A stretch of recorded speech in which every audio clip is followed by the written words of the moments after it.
तो एक तरफ है आधिकारिक तारीख और दूसरी तरफ है जमीनी हकीकत, और दोनों में जमीन आसमान का फर्क है। आज हम इसी विरोधाभास की तह तक जाएंगे।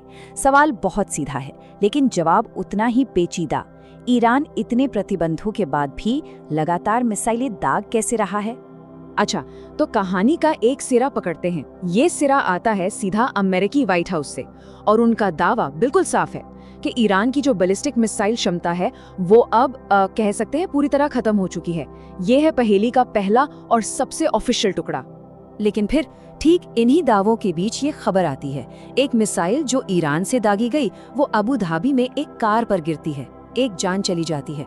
अब यही है वो जमीनी हकीकत जो हमें इस पूरे विश्लेषण के सबसे बड़े सवाल पर लाकर खड़ा कर देती है। तो फिर ये हो कैसे रहा है?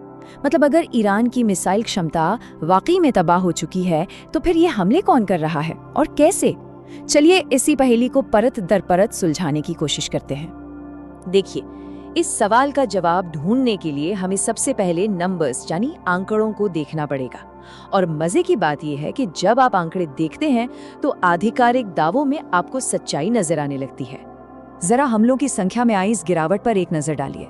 जब ये संघर्ष शुरू हुआ तो पहले ही दिन यूएई पर 167 मिसाइलें और 541 ड्रोन दागे गए थे।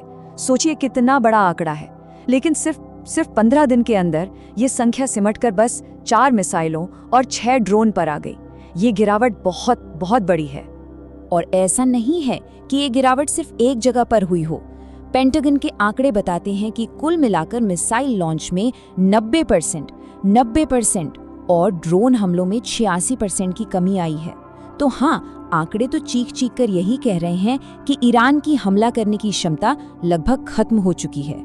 तो सवाल फिर वही आ जाता है कि अगर सब कुछ इतना कम हो गया है तो ये हमले हो क्यों रहे हैं? जवाब एक बहुत ही बारीक लेकिन महत्वपूर्ण अंतर में छिपा है, और वो अंतर है किसी की क्षमता को पूरी तरह से नष्ट कर देने और उसे सिर्फ कमजोर करने के बीच का। अब जरा इस चार्ट को देखिए। ईरान के पास मोटे तौर पर 410 से 440 के बीच लॉन्चर्स थे। इनमें से करीब 290 को तो तबाह कर दिया गया है, कोई शक नहीं। लेकिन इसका दूसरा पहलू ये है कि अभी भी 1/3 से ज्यादा लॉन्चर्स पूरी तरह से काम कर रहे हैं। मतलब वो कमजोर जरूर हुए हैं लेकिन खत्म नहीं। और अपनी इसी कमजोर क्षमता की वजह से ईरान ने अपनी पूरी की पूरी स्ट्रैटेजी ही बदल दी है। अब वो पहले की तरह सैन्य ठिकानों पर बड़े बड़े हमले नहीं कर रहे, नहीं। अब वो अपने बचे खुचे लॉन्चर्स से, जो छिपे हुए हैं, मोबाइल हैं, उनसे बुनियादी ढांचे पर छोटे लेकिन बहुत ही सटीक हमले कर रहे हैं।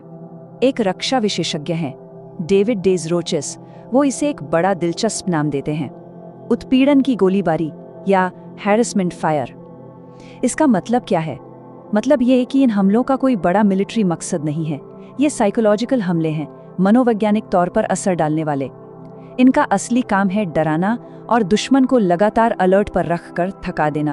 पर सवाल ये है कि ईरान ऐसी रणनीति अपना क्यों रहा है? क्योंकि उनका लक्ष्य अब पारंपरिक तरीके से जंग जीतना है ही नहीं। उनका लक्ष्य अब एक अलग तरह का युद्ध लड़ना है। एक ऐसा युद्ध जिसे कहते हैं संघर्षण का युद्ध, यानी वॉर ऑफ अट्रिशन। एक ऐसा युद्ध जो दुश्मन को लड़ कर नहीं बल्कि थका कर हराया जाता है। मिलिट्री की भाषा में इस सिद्धांत को असम्मित युद्ध या एसिमेट्रिक वॉरफेयर कहते हैं। अब ये है क्या? देखिए, जब एक ताकतवर दुश्मन के सामने कोई कमजोर पक्ष होता है तो वो सीधी लड़ाई नहीं लड़ता, वो कभी नहीं लड़ेगा। इसके बजाय वो ऐसे तरीके अपनाता है जो पारंपरिक नहीं है, अनकन्वेंशनल है। मकसद होता है दुश्मन को आर्थिक और मनोवैज्ञानिक तौर पर तोड़ना, उसे थकाना। तो वो ये संघर्षण का युद्ध लड़ कैसे रहे हैं? उनकी टैक्टिक्स देखिए।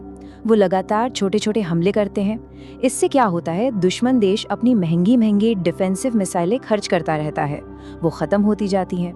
दूसरी तरफ ईरान अपने सस्ते लेकिन असरदार ड्रोन्स इस्तेमाल करता है, जिससे डिफेंस सिस्टम पर लगातार प्रेशर बना रहता है। और सबसे बड़ी बात, वो जानबूझकर ऐसे इंफ्रास्ट्रक्चर को निशाना बनाते हैं जिससे लोगों में डर फैले और इकोनॉमी को झटका लगे। और यहीं पर इस पूरी रणनीति का असली मकसद सामने आता है। उनका असली निशाना कोई मिलिट्री बेस या आर्मी नहीं है, नहीं, उनका असली निशाना है ग्लोबल इकोनॉमी, यानी वैश्विक बाजार। देखिए, ये पूरा खेल एक डोमिनो इफेक्ट की तरह काम करता है। समझिए, स्टेप 1, ईरान एक छोटा सा हमला करता है हॉर्मुज़ जल डमरू मध्य जैसे किसी बहुत ही जरूरी शिपिंग रूट पर। स्टेप 2, इससे क्या होता है, दुनिया की 20% एनर्जी सप्लाई पर सीधा खतरा मंडराने लगता है। स्टेप 3, इस खतरे की वजह से उस पूरे इलाके में प्रोडक्शन 70% तक गिर जाता है। और फिर आता है स्टेप 4, पूरी दुनिया में तेल की कीमतें आसमान छूने लगती हैं। और ये कोई थियोरी नहीं है, ये हो रहा है। इसका नतीजा सामने है। तेल की कीमत $100 प्रति बैरल के पार चली गई है और इसका असर हम सब जानते हैं, दुनिया भर की अर्थव्यवस्थाओं पर पड़ रहा है और बुरी तरह पड़ रहा है। और यहीं पर हमें उस सवाल का असली जवाब मिलता है जिससे हमने शुरुआत की थी। जैसा कि विशेषज्ञ वली नस्र कहते हैं, और ये बात बहुत गहरी है, कि अगर ईरान दुनिया में तेल की कीमतें बढ़ाता रह सकता है तो ये अमेरिका को उतना ही या शायद उससे भी ज्यादा नुकसान पहुंचाएगा जितना कि ईरान में गिरे अमेरिकी बम। तो बात साफ है, ईरान का असली मकसद सिर्फ सरवाइव करना नहीं है, बल्कि एक ऐसे आर्थिक युद्ध में पलटवार करना है जहां एक तेल का बैरल भी एक मिसाइल जितना ही शक्तिशाली हथियार बन जाता है।